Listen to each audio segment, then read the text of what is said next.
शहर में एक बिल्डिंग के अंदर जोरदार धमाका होता है। धमाका इतना जोरदार था कि आवाज मेहुल के घर तक पहुंच जाती है। मेहुल तुरंत पुलिस को कॉल करता है। इंस्पेक्टर, अभी अभी मैंने एक धमाके की आवाज सुनी, वो क्या था? तो पुलिस मेहुल को बताती है कि सर, बिल्डिंग के अंदर बहुत बड़ा बम ब्लास्ट हुआ है, आप जल्दी से जल्दी आ जाइए। बम ब्लास्ट की बात सुन मेहुल तुरंत रेडी हो जाता है और अपनी कार से उस बिल्डिंग की तरफ निकल पड़ता है। मैं आलिया को भी कॉल कर देता हूँ। मेहुल अपनी कार के स्क्रीन में आलिया का नंबर सर्च करता है, लेकिन मेहुल के पास आलिया के 3 number save the. Logical army, क्या आप बता सकते हैं तीनों में से कौन सा नंबर मेहुल की असिस्टेंट आलिया का होगा? सोचिए सोचिए लॉजिकल आर्मी।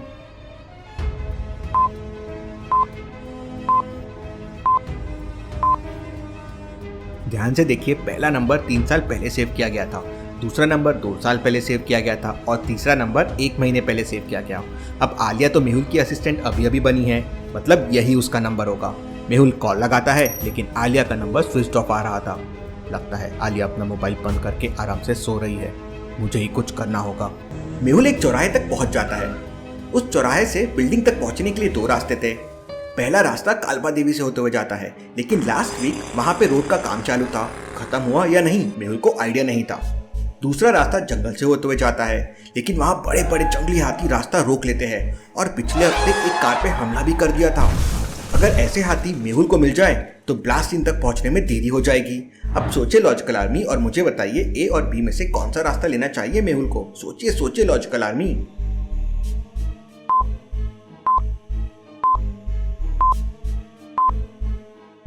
दूसरा रास्ता रिस्की भी हो सकता है। हाथी ने कहीं मेहुल की कार पे हमला कर दिया तो? पहले रास्ते में देखिए 3-4 कार्स के जाने के मार्क्स है, मतलब ये रास्ते का काम फिनिश हो गया होगा। मेहुल पहला रास्ता ले लेता है और उस बिल्डिंग के पास पहुंच जाता है, जो पूरी तरह से धराशायी हो चुकी थी और वहां आसपास मौजूद काफी लोगों को चोटें भी आई थी। मेहुल तुरंत पुलिस के साथ काम में जुट जाता है और वहां मौजूद सभी लोगों से कहता है, सभी लोग रेस्क्यू करने में जुट जाओ, हो सकता है कोई बिल्डिंग के नीचे भी दबा हो। थोड़ी देर बाद एक दीवार के नीचे मेहुल को एक हाथ दिखाई देता है, लेकिन मेहुल उसे इग्नोर कर देता है और आगे छानबीन करने लगता है। लॉजिकल आर्मी, क्या आप बता सकते हैं मेहुल ने ऐसा क्यों किया, जबकि दीवार के नीचे हो सकता है कोई दबा हो गया हो? सोचिए सोचिए लॉजिकल आर्मी।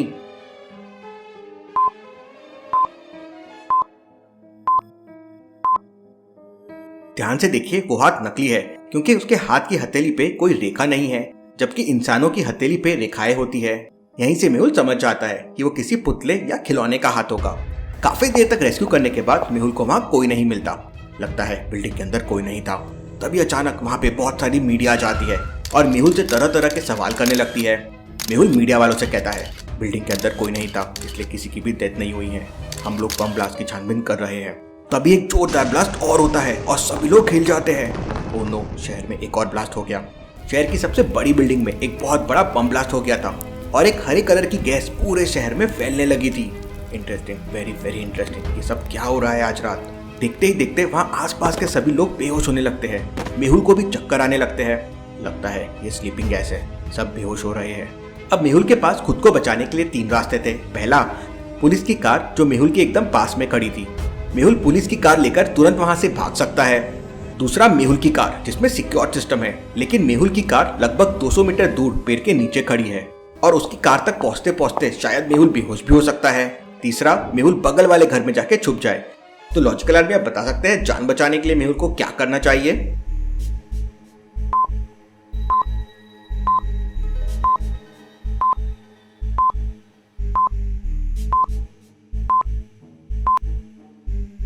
अगर मेहुल घर के अंदर छुप जाता है तो जहरीली गैस का उस पर असर हो जाएगा और वो भी बेहोश हो जाएगा, क्योंकि जहरीली गैस तो पूरे शहर में फैल रही है। मेहुल पुलिस की कार लेकर भी भाग नहीं सकता क्योंकि पुलिस की जीप खुली हुई है और वो जहां भी जाएगा गैस से बच नहीं पाएगा। लेकिन ध्यान से देखिए, पुलिस की गाड़ी में आगे एक सर्जिकल मास्क रखा हुआ है। मेहुल वो सर्जिकल मास्क पहनता है और तुरंत अपनी गाड़ी की तरफ भागता है। मेहुल के पैर लड़खड़ाने लगते हैं क्योंकि जहरीली गैस अपना असर करने लगी थी। मेहुल जैसे तैसे करके अपनी कार के अंदर पहुंच जाता है और कार का सिक्योरिटी सिस्टम एक्टिवेट कर देता है। मेहुल की जान बच जाती है, लेकिन मेहुल की आंखों के सामने सारी पुलिस, मीडिया और वहां मौजूद लोग बेहोश हो जाते हैं। इससे पहले ऐसा कभी नहीं हुआ है। लगता है पूरा शहर खतरे में है। अगर मैं बेहोश हो जाता तो बहुत बड़ी गड़बड़ हो जाती। मेहुल अपनी कार में बैठकर ये सब देख रहा था, तभी वहां पर एक कार आती है। लगता है ये मेरी असिस्टेंट आलिया आ गई है। अरे नहीं, ये तो आलिया नहीं है। मेहुल अपनी कार में छुप जाता है और अपना सर नीचे कर लेता है। लॉजिकल आर्मी क्या बता सकते हैं मेहुल ने ऐसा क्यों किया होगा? सोचिए सोचिए।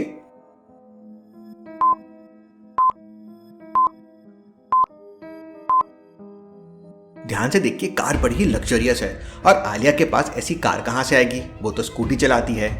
यहीं से मेहुल को डाउट होता है, इसलिए वो अपनी कार में छुप जाता है। उस कार में से एक आदमी बाहर निकलता है जिसने एक अलग तरह का मास्क पहना हुआ था और उसका चेहरा भी नहीं दिख रहा था। वो आदमी टूटी हुई बिल्डिंग की एक फोटो लेता है और किसी को कॉल करके कहता है, बॉस हमारा प्लान सक्सेसफुल हो गया। इसके बाद वो आदमी वहां से चला जाता है। Interesting, very very interesting. मतलब ये सब कुछ पूरे प्लान के साथ किया गया है। लगता है ये बहुत ही सीरियस मामला है। इसके बाद मेहुल दोबारा से आलिया को कॉल लगाता है। पूरी रिंगटोन जाने के बाद भी आलिया कॉल रिसीव नहीं करती है। चलो गुड न्यूज है, आलिया एकदम सेफ है। आलिया ने मेहुल का कॉल नहीं उठाया था, फिर भी मेहुल को ऐसा क्यों लगा कि आलिया एकदम सेफ है? क्या आप सोच सकते हैं लॉजिकल आर्मी?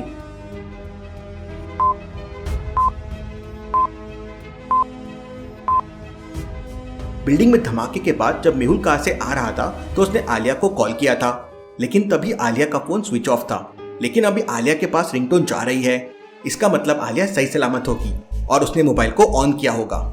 मेहुल आलिया को पूरी डिटेल्स मैसेज कर देता है। वहीं दूसरी तरफ आलिया एक सपने से उठी थी।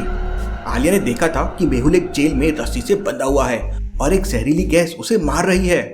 Sir sir! आलिया मेहुल का मैसेज पढ़ती है और उसे जहरीली गैस की स्मेल भी आने लगती है। वो अपने बैग से एक टैबलेट निकालती है, खाती है और अपनी स्कूटी लेके मेहुल के पास पहुंच जाती है और अपनी स्कूटी मेहुल के गाड़ी के बाजू में लगा देती है।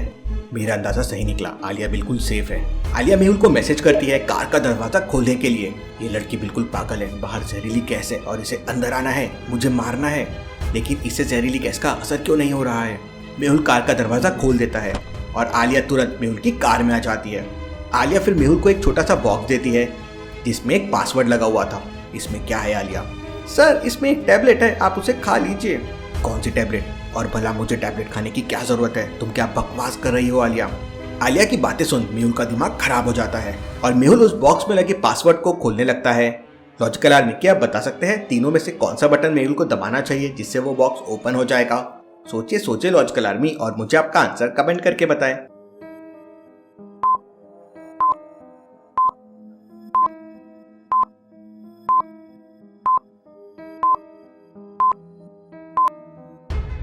चलिए इसका आंसर देखते हैं। पहले नंबर का डबल बाद के नंबर्स है, जैसे 24 में 2 का डबल हो गया 4 तो 24, 510 में 5 का डबल हो गया 10 तो 510, तो अगला है 6 और 6 का डबल हो जाएगा 12, कोड हो जाएगा 612। मेहुल 612 वाली बटन प्रेस करता है तो बॉक्स ओपन हो जाता है। उसके अंदर एक टैबलेट रखी हुई थी। ये किस चीज की टैबलेट है आलिया? मजाक मत करो अभी, ये लड़की कभी नहीं सुधरेगी। कितने बार कह चुका हूँ ड्यूटी के समय मजाक मत किया करो।